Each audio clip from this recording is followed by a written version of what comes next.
Oh, Serafina Hasselt.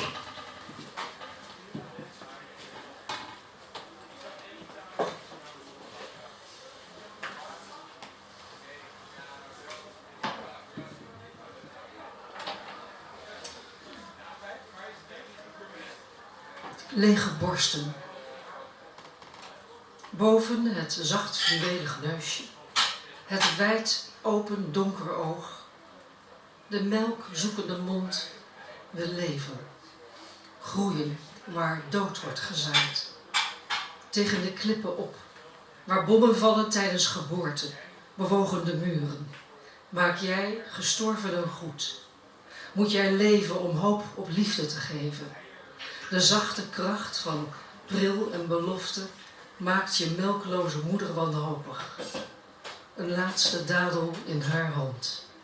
In dit land stroomt alleen nog maar haat en bloed. Maar jouw mond hongert naar vrede.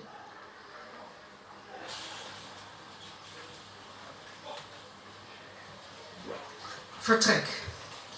Treinstation. Uitgestrekte handen raken het koude glas.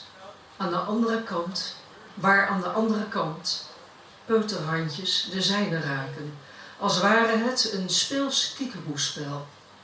Achter een melkwit waas het gezichtje.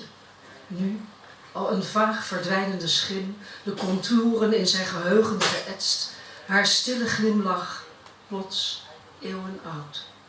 De blik, op zijn handen gericht, houdt leven in balans. Zij tillen elkaar op. Deze kleine eenheid van hoop tegen de wanhoop. Fluit, scheurt, gezin.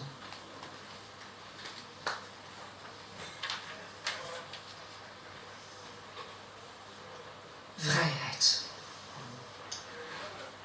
Vrijheid is een danser op het koord. Een balanceeract. Vrijheid is geven met open handen. Een compromis bij gratie van het midden. Een huis met open deuren. Bezieling zonder berekening. In vrijheid is loslaten belangrijker dan twijfel.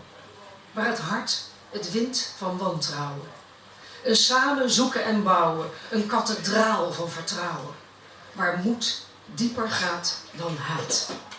Vrijheid is de kwetsbaarste kracht, maar niets noodzakelijker dan dat.